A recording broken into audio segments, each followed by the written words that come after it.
ในวันที่7 ธันวาคม 2012 นี้เป็นมื้อที่3สำหรับการดำเนินกองประชุมสมัยสามัญเทื่อที่4สภาแห่งชาติสุดที่7โดยภายใต้การเป็นประธานกองประชุมของทานดร.ไสสมพร พรหมวิหารรองประธานสภาแห่งชาติ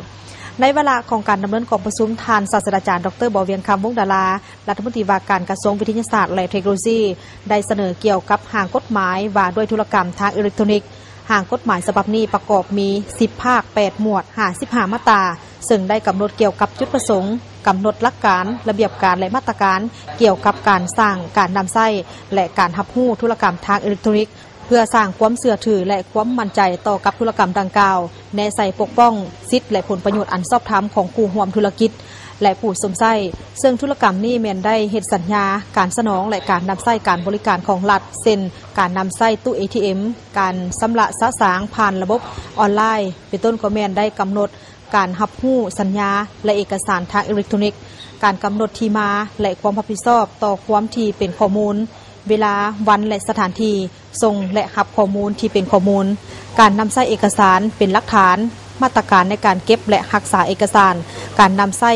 ตาประทับและสแตมป์ได้กำหนดเกี่ยวกับลายเซ็นทางอิเล็กทรอนิกส์เซ็นประเภทลายเซ็นทางอิเล็กทรอนิกส์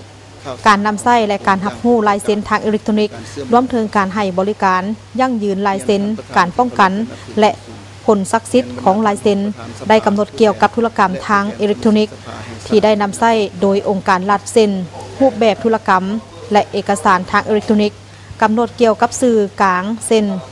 ความหมายความรับผิดชอบของสื่อกลางเกี่ยวกับข้อห้ามสำหรับผู้ออกใบยั่งยืนลายเซ็นผู้ให้บริการที่มีการป้องกันสำหรับบุคคลนิติบุคคลและการจะตั้งได้กำหนดเกี่ยวกับการแก้ไขข้อขัดแย้งทางธุรกรรมทางอิเล็กทรอนิกส์การคุ้มครองและการกวดกาเวียกงานดังกล่าวรวมถึงนโยบายต่อผู้ที่มีผลงานและมาตรการต่อผู้ที่ละเมิดเมื่อกฎหมายฉบับนี้ได้ถูกรับรองและประกาศใช้แล้วสปป.ลาวจะได้รับผลประโยชน์รับประกันให้การนำใช้ธุรกรรมทางอิเล็กทรอนิกส์ดำเนินไปถูกต้องและสอดคล้องกับแนวทางนโยบายของพรรคและรัฐบาลถูกต้องกับสภาพความเป็นจริงของการพัฒนาเศรษฐกิจสังคมของประเทศเฮา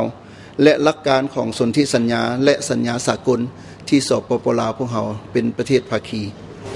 จากนั้นผู้แทนกองประชุมก็ได้ประกอบความคิดความเห็นใส่ร่างกฎหมายดังกล่าวหลายท่านได้แสดงความยินดีและเห็นว่ามีความจำเป็นจะต้องได้มีกฎหมายนี้เพื่อให้มีความปลอดภัยและความมั่นคงของชาติและได้ประกอบใส่บางหมวดบางมาตรการให้มีความนักแน่นรัดกุมถูกต้องตามสภาพความเป็นจริงในปัจจุบันและอนาคตโดยเฉพาะข้อแม้การนำใช้ทรัพย์ให้แท้เหมาะกับอิเล็กทรอนิกส์หรือควรมีนิยามเพื่อให้เข้าใจถึงอิเล็กทรอนิกส์